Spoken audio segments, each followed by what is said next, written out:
for you to pray or think of those less fortunate than us. Please join me.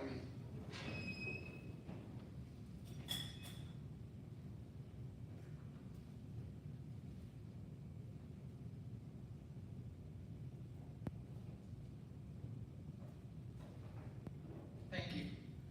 Rob Andrew will lead us in the flag salute, and Linda Nicholson will follow up with the four-way test. Please join me in the Pledge of Allegiance. I pledge allegiance to the flag of the United States of America and to the republic for which it stands, one nation, under God, indivisible, with liberty and justice for all.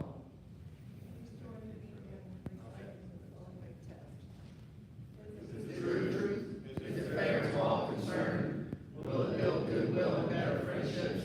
And will it be beneficial to all concerned? Thank you. You can be seated.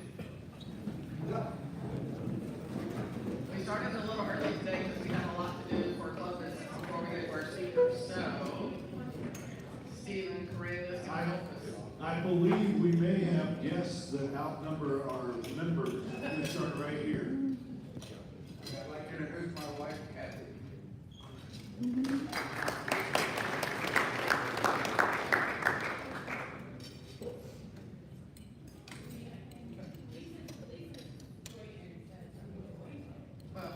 Oh, gotcha, okay. So you're not a guest. Well, she's still a guest. Hi, this is Lisa Johansson. She is a children's book author, also works with another member of ours in estate planning. And this is her third visit, and she will be filling out her paperwork today. Excellent. Yes. Oh, and she's also donating the book she wrote today. How wonderful. That's wonderful. Thank you so much. I have a guest. Yes? Okay. Elliot Springer is my guest. Elliot, will you stand up and introduce yourself? It's hard for me to do it from back here, from up here, but he is from Thunderbird Clubhouse. Yeah. You got it? Okay, here you go. With me today is Thomas Smith. Thomas is the director of the radio department.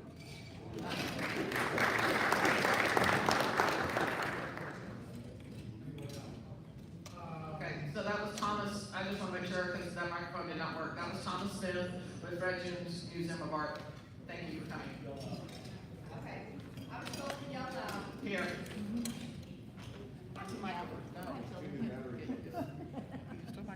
Hi, I have the privilege of introducing our students of the month, and then I'm going to introduce them, and then I'm going to let them tell you a little bit about themselves, and we're going to start with Madeline, and Madeline is going to introduce her parents.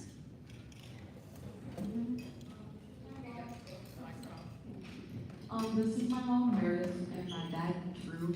I'm a senior at Norman North, and yeah.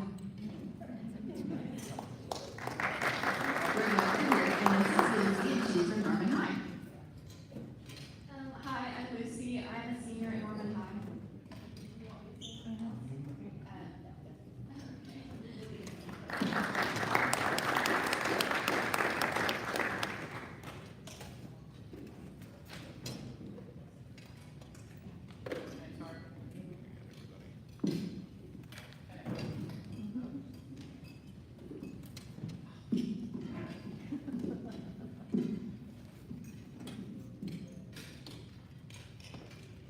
Sorry about that. Okay, it's a little microphone malfunction there, but anyway, we're back to normal now. Thank you for that. I'm sorry I missed part of that, but I did meet y'all earlier, and so glad y'all are here today to join us. All right, quote of the day: believe in your dreams and work for them. I don't have any announcements, but we have a lot of recognitions today, so can I first get Liz McCown to please join me up here? Very good one, clap. I'm proud of y'all.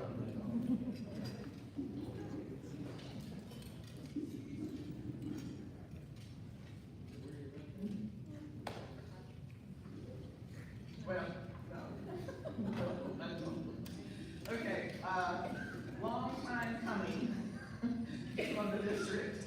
Liz McCown finally has her certificate to prove that she is a member of the Polio Plus Society and has pledged her dollars and donated to the society. So let's please recognize her for that.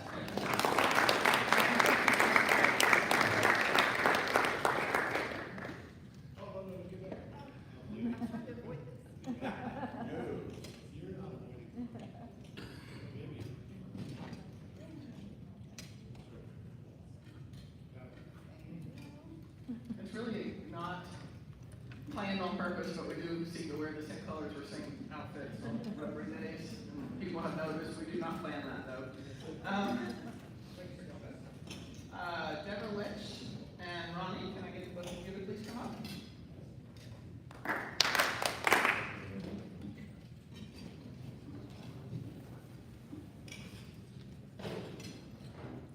One of my very favorite things to do in Rotary is to induct new members, and I'm honored to be inducting, having a new member sponsor a newer member. So, with no further ado, I will have an induction ceremony up here for Deborah. So, on behalf of the members of the Norman Rotary Club, I am delighted to extend a warm welcome to our newest member, Deborah.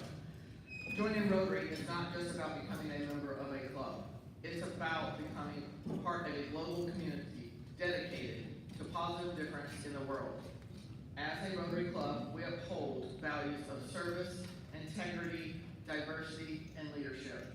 We are united in our commitment to providing lives, to changing lives locally and globally through our various service projects and initiatives.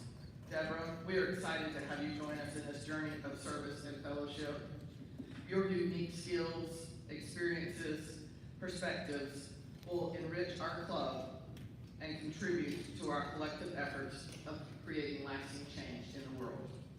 As you embark on your Rotary journey, you will have the opportunity to connect with fellow members, participate in meaningful projects, and engage in activities that align with your passions and interests. We encourage you to take full advantage of all that Rotary has to offer and to share your ideas and aspirations with us as well. Once again, Deborah, welcome to the Norman Rotary Club. We are thrilled to have you as part of our family and look forward to working together to make a positive impact in our community and beyond. With that,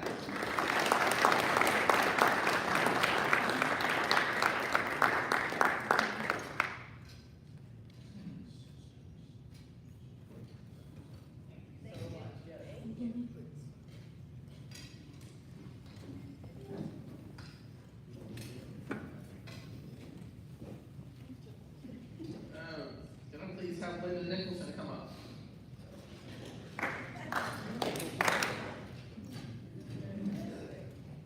Linda, I had you do the four-way test today to make sure that you had done all of your duties and such to get the honor of not having a red badge anymore. Ma'am, you are now a blue badge.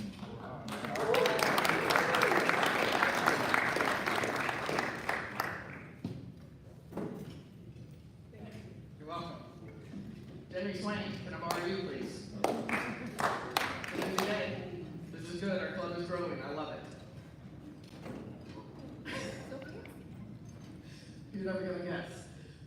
Jamie Swain also has a blue badge today.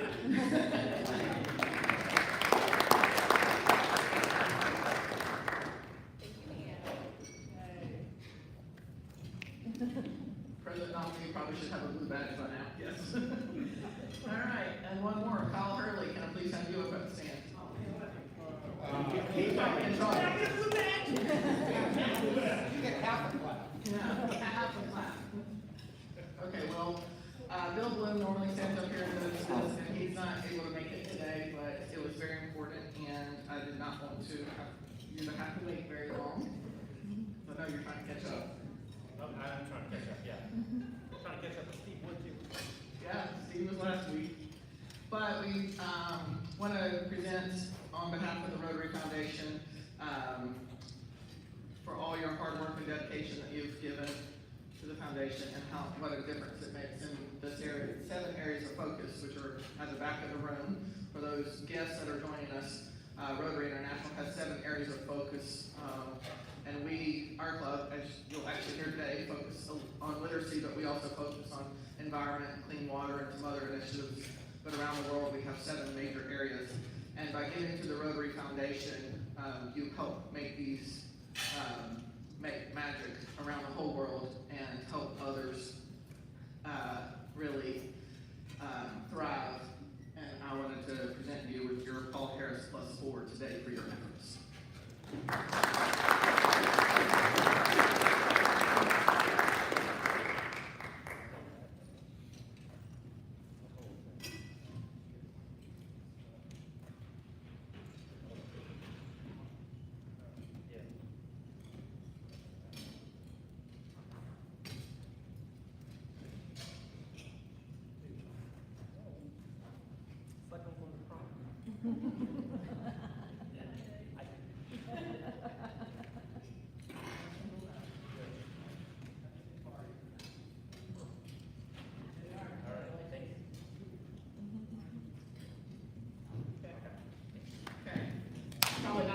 I probably did not do that justice like Bill would have done, so I apologize, that's my first one.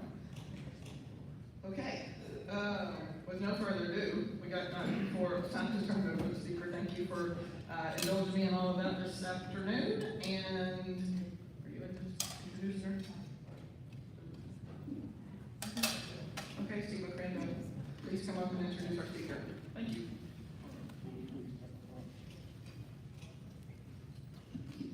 Not one clap. I think we have so much.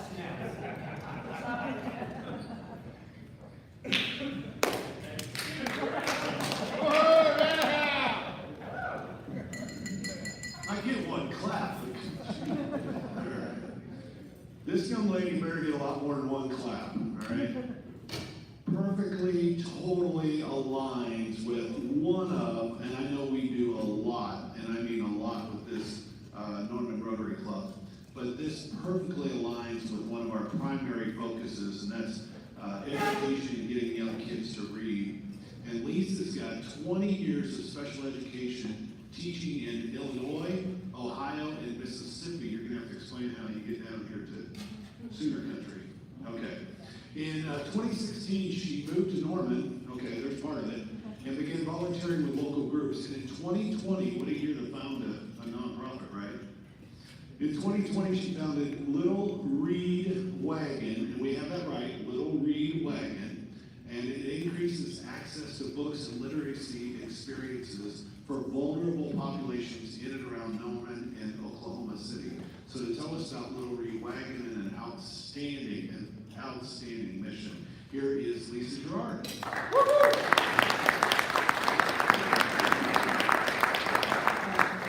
So I'm kind of old school. I was a teacher, and that's evident in everything that I do. I am the founder and executive director of Little Read Wagon. I grew up in a military family, spent a few years at Fort Sill. My dad was a drill sergeant in Wagon, and my grandparents, who were retired military, retired in Wagon. So even though I didn't grow up in Oklahoma, I always had someone in Oklahoma and visited here regularly growing up. And I've lived in a lot of places, and I'm a lifelong reader. So one of the things that I always say is books have always been an important part of my life because I moved a lot, and books can go with you wherever you go. I actually still have the books that made me a reader. I have the entire set of the Nancy Drew books from the 1970s. These are my own personal books. And I use these to show the value of books in a kid's life because I've moved these around with me for 50 years and still have them. I married into the National Weather Service, so after I grew up in my military family, that's what moved me to Ohio and Mississippi. We lived in Mississippi for 20 years during Hurricane Katrina. And then in 2016, my husband took a job at the National Weather Center here in Norman. And so he had always, throughout his career, come and trained in Norman. And once our kids got through school, I was very strong about wanting my kids to be able to go to school in one place because I had moved my whole life and had had not had that. But as soon as they got through high school, my husband said, "What do you think of Norman?" And we moved here. So I started out, I had been a teacher for over 20 years. I taught special education in Mississippi. I've taught every grade level from preschool up through high school. And I moved here and I decided not to go back to teaching. I retired. But I was volunteering with a number of groups here in Norman. I have actually been here before at one of your meetings because I was the chair of Operation School Bell for Assistance League Norman for a couple of years, and I came here and accepted a check from y'all probably back in about 2017, 2018. But from my work with Assistance League Norman, so we give school clothes to children, and we found that a lot of these kids didn't have a way to wash their clothes. So we contacted Laundry Love Central Oklahoma, and they started doing free laundry events once a month in Norman at Sooner Wash. So I was volunteering there, helping people do their laundry, and my teacher brain watched all of these kids running around the laundromat for a couple of hours with nothing to do, and having people constantly say to them, sit down, be quiet, sit down, be quiet. And so I asked the Laundry Love people, I said, would it be helpful if I'm a teacher, if I brought in some books, we had a story time and some reading, and they were on board with that. So I started doing that, and I started researching online about book access, laundromat libraries. And I found a statistic that 2/3 of children from low-income homes do not have a single book in their home. 21% of adults in the United States are functionally illiterate. 54% of adults in the United States read at a 6th grade level or below. So I was working with the kids at the laundromat. I started giving them books. At first, they were books from my own personal collection, and they loved getting books, and they really enjoyed the story times. So that's what I was doing for a couple of years, and then COVID happened, and we weren't able to gather in the laundromat anymore and do the story times. So I started looking for more creative ways to get books to kids. And a couple of the things that we came up with during that time, we started hiding books in parks. So we have hidden books in every park in Norman. And what we do is we put them in a gallon-sized Ziploc bag, put a book in there, there's a note saying you found a free book, and they can go on Facebook or Instagram and say that they found a book, they can post a picture of it, and that connects us to the hires. So that has really taken off. That seems to be the program that the public really likes. So I get a lot of groups who volunteer to hide books for us. So they'll go out and do a book hide, go hide 50 books at Andrews Park or whatever park, and then kids can find them. So that's one of the things we did during COVID that was free, no contact, easy to do to get books to kids when people weren't gathering, when schools were closed and libraries were closed. I also had a lot of parents and grandparents contact me and say, I'm stuck at home during virtual schooling with my grandkids. I don't really know what I'm doing, and I don't have access to any books. Is there anything you can do to help? So for a couple of years during COVID, I was packing book bags and dropping them off on Norman porches. So I, get the ages, the interests of the kids in the home. I pack a book bag for them. I drop it off on their porch, and then 2 weeks later, I would pick it back up. So I wasn't actually giving them those books because it was a huge amount of books. At the height of that, I was delivering 85 book bags a week to Norman families. So really almost like a full-time job. So then COVID kind of, got better, and July of 2020 is when we applied and officially became a 501c3 nonprofit. But we have gone on since then, and we've expanded into all kinds of other places and other things that we do. Still, our mission is to get books and reading and literacy experiences to vulnerable populations. So We're in 14 laundromats now around Norman, Oklahoma City, one in Shawnee, one in El Reno. And I go to those events and I still do the book give outs. We do adults now also, because I had so many adults asking me if they could get books too, that I started doing them as well. I also go to homeless outreach with Ice Angels of Mosaic Church in Oklahoma City twice a month on South Walker, and give out books at lunchtime there. They have a lunch. And some of the things that came about from that, I had someone at that outreach tell me that he would read if he could see better. So we tested out giving reading classes, and that has been a huge hit. We give out tons of reading classes. A lot of people don't even understand that reading classes can help them, so you kind of have to walk them through the strengths and trying them on. And you know, these are reading classes, not prescription classes, so you look at print and see if they help you to see better. I also did the Afghan refugee events, one in Oklahoma City and one in Tulsa. And the reading classes were the most popular thing that we had there, because there were these Afghan middle-aged men who I guess had never been offered such a thing before, and you could just see when they put them on and looked at their phone, their whole face lit up. It really made a difference for them. The thing I found with the Afghan women is that most of them do not read. They don't read in their own language because they were never educated.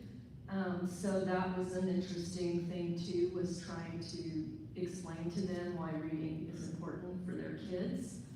And we do have quite a few Afghan refugees here in Norman. I've done quite a few things with them.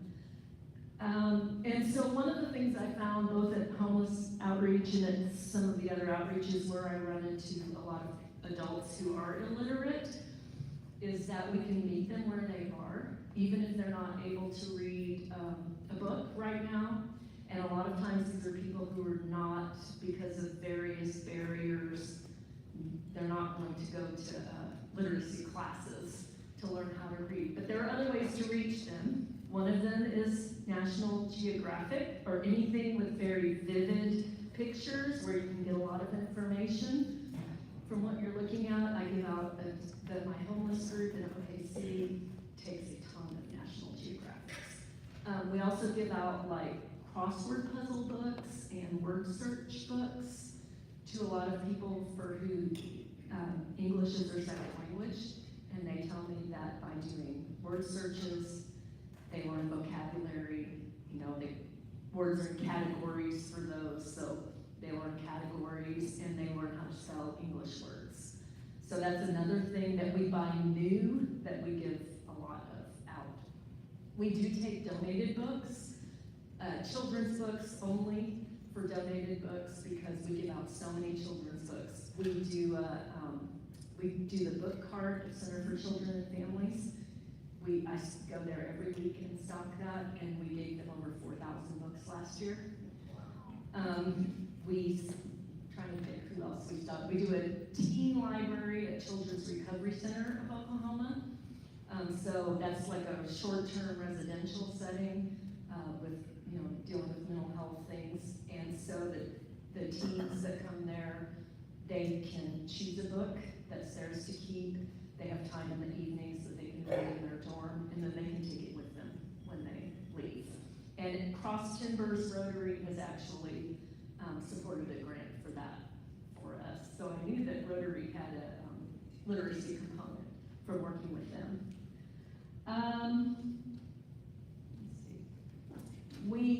I do also, in addition to giving books out, I was a teacher, so I do some other things like I read at the library, I go into schools and read, I read at Head Start. Head Start is another program that we've given thousands of books to. We provide books to 5 Head Starts in Cleveland County, and they each have a bookshelf, and the kids go through once a week, and they get to take a book from the shelf, and it's theirs to keep. And so if they do that every week during the school year, they get about 42 books that are there for their own home library and theirs to keep. And I just did parent-teacher conferences at Kennedy Elementary. So if the parent and the child come in to go to their conference, then they get a book from me. And I had a couple of parents. I had one parent tell me, "Oh, we found your books in the parks before," and I had another family tell me that they got our books through Head Start all last year before their child started kindergarten. So it's really nice to hear stories like that from people. I dress up as Miss Frizzle from the Magic School Bus and read science topic Magic School Bus books.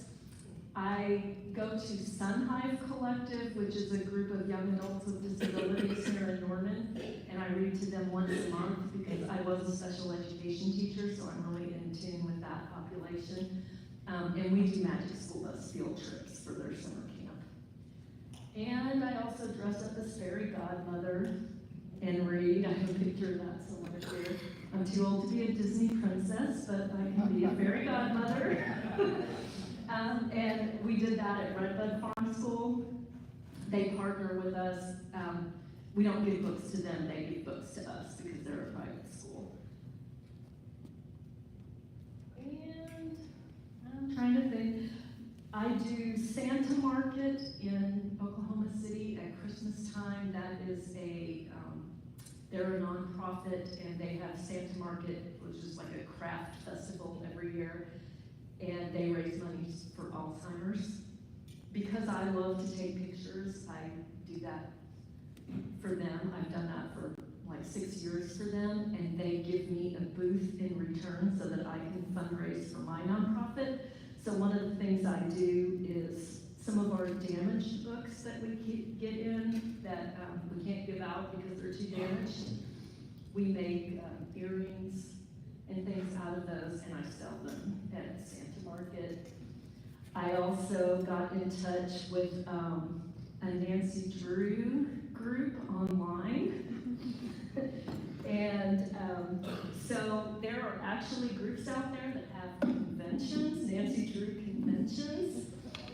So when my husband and I turned 55, we chose a trip to go on to celebrate our birthdays, and he chose a golf tournament, which I had to go and sit through the golf tournament. So I chose the Nancy Drew convention, and he went to that one. Well done, well played. Yeah, but also I, buy jewelry boxes and things at Goodwill and use damaged books to make things out of those, and we also sell those for fundraisers. Let's see what I've got for my pages. We go to a lot of community events in Norman and give out books. So when I say vulnerable populations, that can also include like LGBTQ populations. It can include, racial things, social justice things. So we go to the Pride Festival and we give out books geared to that population. We go to Juneteenth in Norman and we give out books there. I've actually met a professor from Langston University at that, and she's helped me to get books into those communities who don't always have books that represent them. So we've done some research and come up with some book lists. We do the laundry events. We do the mutual aid fair at Irving Rec Center, which is quarterly, so 4 times a year. That is a huge event. That is in the gym. And we have a table like this and boxes of books, and that is an event that we will give 500 or 600 books out in that 3-hour time span. So many people coming in and looking for them. So I've read at the Norman East Library. I had read at Norman Central Library before they closed. And so that's mostly what we're doing. Last year we gave out 13,179 books, and then I have some of the places that we gave them to and the numbers that we gave. Since we became a nonprofit in 2020, we have given out over 65,000 books, and I would say 75% of those are in Norman, mostly. We're doing that work in Norman.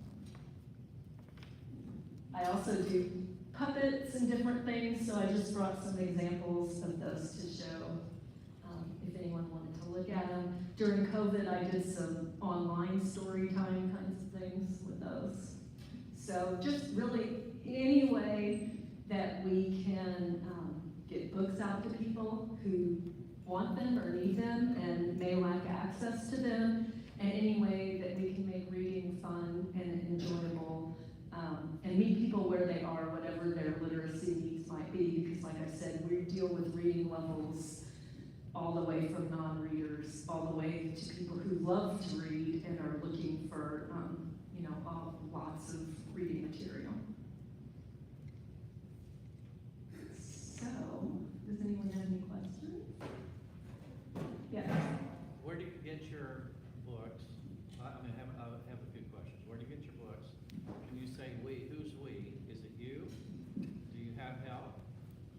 Yes, okay, so originally it was just me, and then it was, how did I hear? Friends raising for a while, so it was getting my friends and family to help me out. But then as we got, a little more known, a little more out in the community, I do have a board. We have 10 people on our board.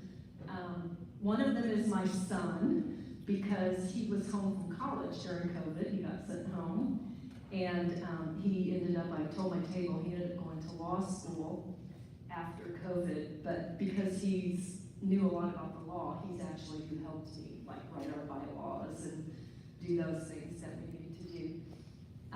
So we have a board of 10 people. Most of them are here in Norman, but my son is still on the board and he lives in Phoenix. And then how we get our funding, is that what you asked? Funding books. Oh, books, yeah. So originally, I was giving out my own books, and then I started getting books from other people. And I had friends and family who made individual donations. As we got more developed and well-known, we started writing grants. We started applying for other things. There is an organization online called firstbook.org, and as a 501c3 nonprofit, we can get books from them.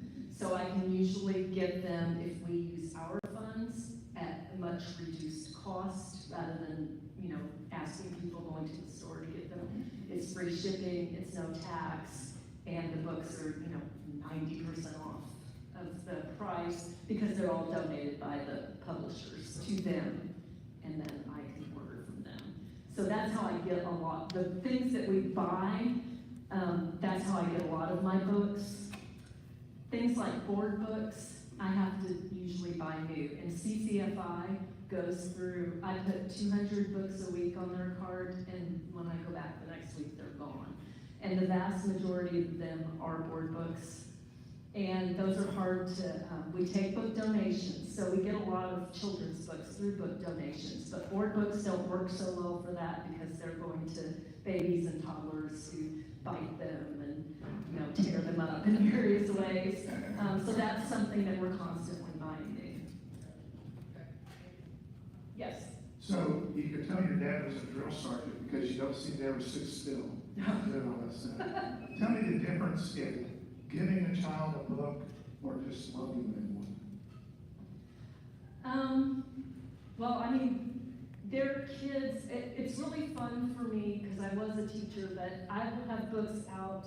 And one of the things that we do different than like Dolly Parton's Imagination Library is the kids get to pick out the books that they want. So I'll have all these books there in front of them and they can pick what they want. So a lot of times I'll hear a kid say, we have that book at my school. My teacher has that book. And then I can give it to them. It's theirs. So they love that. I also have a stamp so they can put a stamp in there and write their name on it that says, that it's their book.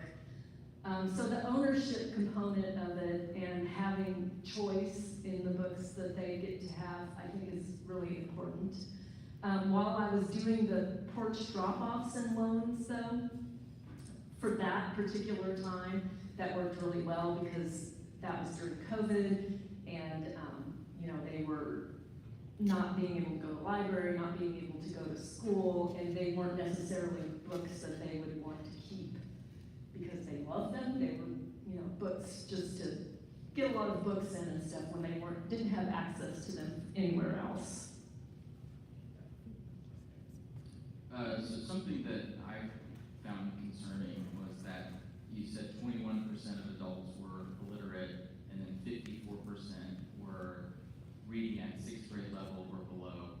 Have you thought about like creating a program that promotes parents reading with children? And I mean, you're obviously doing a lot giving out to the children, but with the parents don't have the skills. That's one thing that I am wondering about.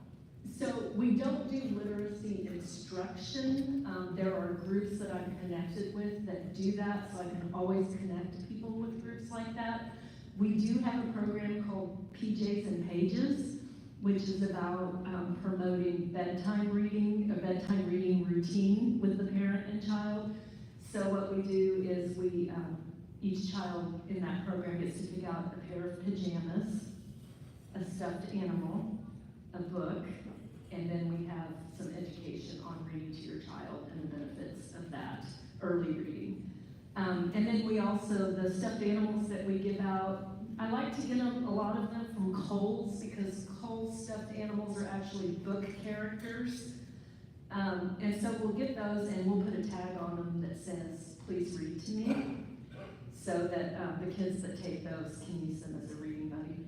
And I actually, when I was at the library reading last month, we did books about the rainforest, and I have a lot of rainforest stuffed animals. And so I invited the kids to come up and take an animal to be their reading buddy while we had story time. And the librarian sent me an email, and she said, that was the best suggestion. I'm gonna do that from now on, because they were really excited about getting to sit with an animal and read with it. So. In today's society, probably one of the least appreciated people with boys right now, and maybe even less so the families that are with boys. But, I think all of us in this room appreciate the National Weather Center, the scientists, the meteorologists. But hearing your remarkable story made me think of the multiplier of thousands of people like you throughout the United States who are making an extraordinary contribution to their communities, and I, for one, am deeply grateful. Thank you. Quick things I'll say. One, my husband just retired 2 weeks ago. He was one of the people who took retirement so that someone else would be able to keep their job, because he was eligible to retire, and there are a lot of people at the Weather Center who are not, who have been worried about their jobs. But the other thing is, when you start talking to people and you start talking about books, you just find all of these avenues. And one of them that I found, as a military child myself, I connected with the Del K. Graham Veterans Foundation, and I have read there to other military kids as Miss Frizzle. But one of the things I have found is that veterans love to read, especially about history. And so I came across this book called When Books Went to War, and it's about World War II and the GIs and how the government printed these books called Armed Services Edition, and the size of them is made to fit in the pocket of a uniform, so that wherever they were serving, even if they were in a foxhole somewhere, they could pull out a book and read it. And all of the popular, classic books of the time were printed in this format, and you were only able to get one if you were active military. So they're very rare, because they were in, parts of the world where all of these things were going on. Soldiers were carrying them around. You could only get them if you were active military. Other civilians tried to get them, and they would not allow it. So it's hard to find them now. After I read this book and learned all about that program, I tried to find one. And for all the flea markets and thrift shops and things that I've ever gone to, I have never seen one. I got this one off of eBay. Some of them, if it's a really popular book, they can be super expensive, like in the thousands of dollars. So I got one that I could get for like $20. But I look at it and I've read this book and I just wonder, where has this been? You know, who knows? But I think that's a really fascinating thing. And a lot of people don't know that our government printed those during World War II. And when they stopped printing them, it's actually was part of the creating the GI Bill was part of this, because a lot of soldiers and stuff who had not read before and not had books before now were interested in that, and they needed to, you know, train them to go into other jobs and stuff when they got out of the military. So that kind of led to the GI Bill.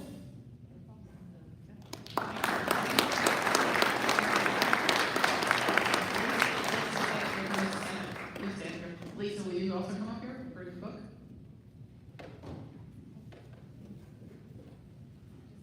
Do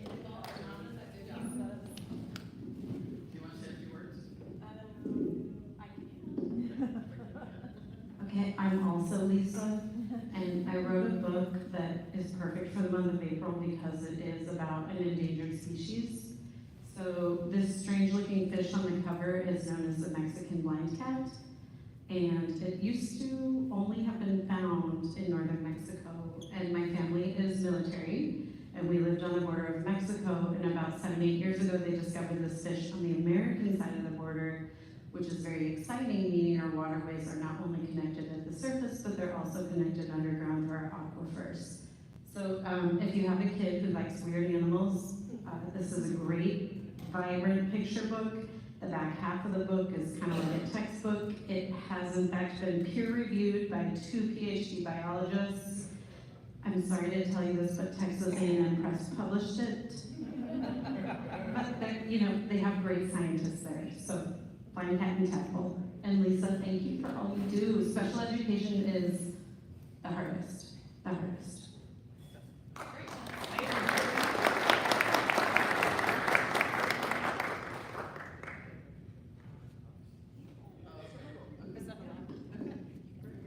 Okay, it was just special, yeah.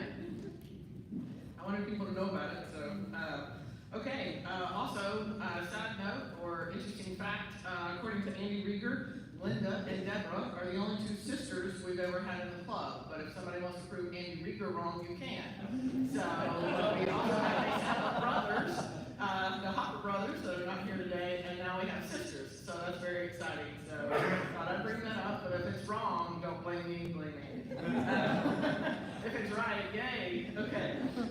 Thank you to Kathy for coming today, and Lisa Johansson, Thomas, Elliott. Thank you to Meredith and Drew for coming with your daughter today. It's nice meeting you. To the students of the month, Madeline and Lucy, we appreciate y'all being here, and we look forward to meeting you over the next couple of weeks. You'll be telling us more about your high school experiences and what you learned from Rotary, so make sure you sit with other Rotarians at different tables, please. Congratulations to Deborah, Kyle Hurley, Jamie, Linda, and Liz McCowan this week for all of your accomplishments through Rotary. And I think with that, no further ado, we are adjourned. Thank you.